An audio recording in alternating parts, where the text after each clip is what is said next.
All right, hey Mustang lovers, I'm here with my new project, Luna. So last project was Marvel. It turned out fantastic, but I didn't get enough before videos. So you just saw these great videos at the end, but you didn't see the before. So this is a new horse. I just got it yesterday, was just dropped off.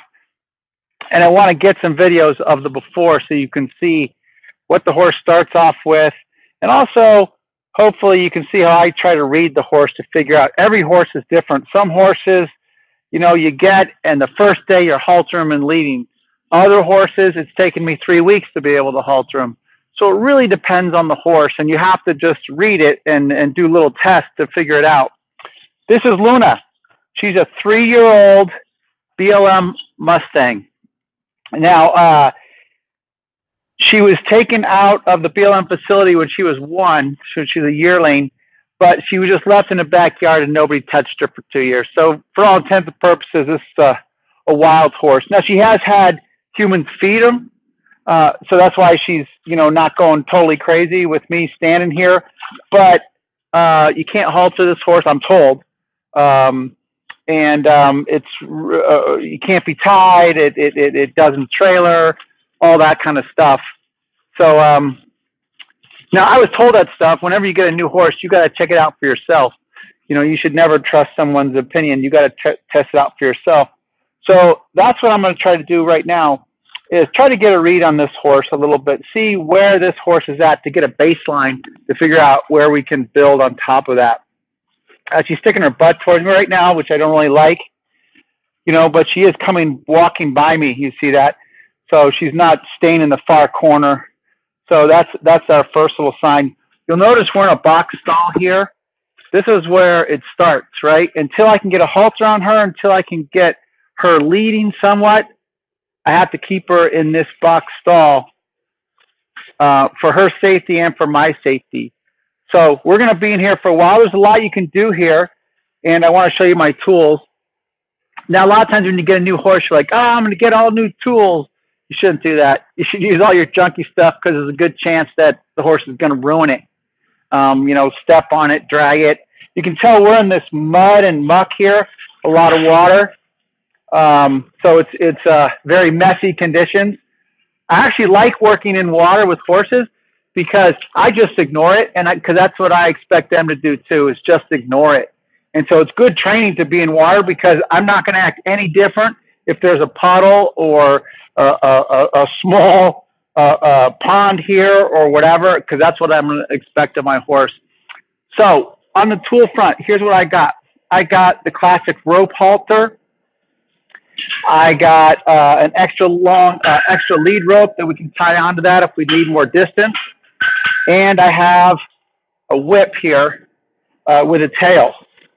This is what we're going to use at first, because what I want to do right now is I want to figure out where this horse is at.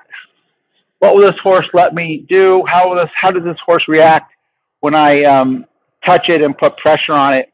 So this is going to be our number one tool right here, is a little whip with a tail on the end. So this whip, you want to think of this as just an extension of your hand, right? I'm not going to spank the horse, at least not right now, with it. It's just a long hand. And this is a rope that I'm going to, have to get her used to being touched with. So let's give it a start here. Let's go touch her with our whip and a rope, and we'll see how she does. There's my touch. It's all about that pressure and release. So I'm going to touch her and then release. And she stood there. That's pretty good. So she's flinching a little bit, you can see, but she's standing there. That's pretty good. That's pretty good right there.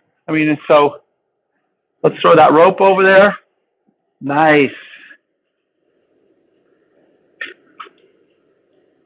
So she's jumping every time, but she's not moving away, and she's not flipping her butt towards me. So those are all pretty good signs right there that this is not a really crazy horse to start with.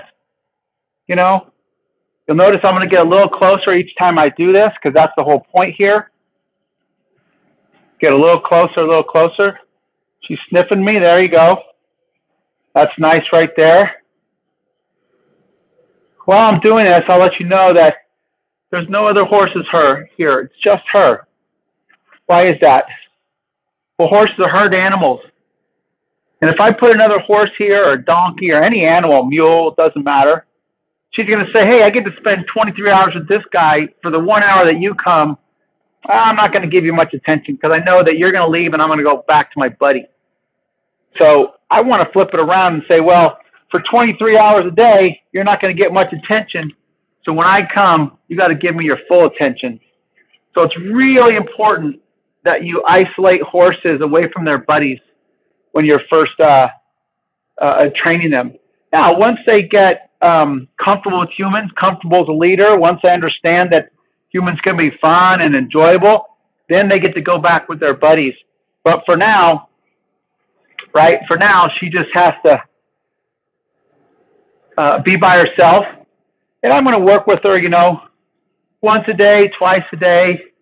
I might pull up a horse once in a while to, mix it up. We'll give her a companion in the stall next door. But for the most part, she's got to be by herself and look to me for all attention. So it's pretty good right here. She's standing there. That's pretty nice. Next thing I want to do is I want to touch the feet, see how she is with those. So let's touch her feet. Doesn't seem to mind. Still sniffing. Still curious. That's nice.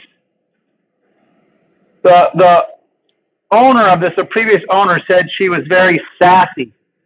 So I don't know exactly what that means, but if you don't ask a horse to do anything, then it just becomes like a spoiled child. If you just, she says, oh, it likes treats and it's very sassy. I'm like, well, that's kind of like just a spoiled child, right? If you give them their PlayStation and their watermelon Sour Patch, and you never ask them to do anything, never ask them to clean the room or be respectful or anything like that, yeah, they're going to be disrespectful. So I imagine this horse is somewhat the same. She told me that she had to sedate it to get its hooves trimmed. So it really, it can be very explosive. It also took her close to an hour to get it into the trailer. It's a huge battle. So this horse is, it's a wild horse, but you can see right here that I'm actually able to get pretty close, right, without this horse moving. So that's the 2 years that they've been that this horse has been in someone's backyard right there, that's gotten a little bit used to humans being around. And so that's our assessment here. You can see she still has that little curiosity right there. So this is pretty good. I mean, she's not facing me, but she's not turning her butt towards me. That's what I want to look for here, is turning her butt. She keeps trying to sniff me. That's fine. I let her sniff. And I'm going to get closer and closer. But you'll notice as I'm getting closer, I'm staying in front of this shoulder right here. Right? That's a safe place to be, is in front of this shoulder. Oh, don't try to bite me. She just tried to bite me right there. Now she's turning away. I don't like that. So I'm going to tap her butt. And I will tell you that safety is number one.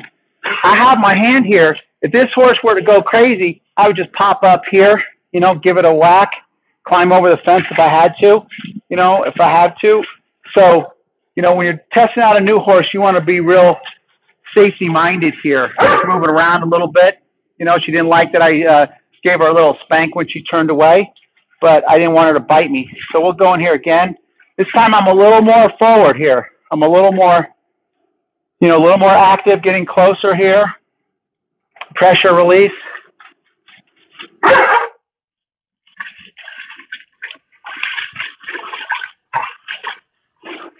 You can see it's really muddy in here, really mucky. Don't like that butt. So I'm going to give her some love taps every time she gives me her butt. That's not what I like. Okay, that's fine. You can stop there. Tapping the butt. Don't want the butt towards me. There we go. Yeah, very good. And now you can see the wild in her coming out a little bit. I'm putting pressure on her, so she's moving to avoid it. She hasn't learned, and this is what I got to teach her, that when there's pressure, you just got to be still. You just got to relax, and the pressure will go away. She doesn't know that yet, but that's what we're going to teach her. So this is Luna, 3-year-old Mustang, Wild Mustang Luna, and my newest project.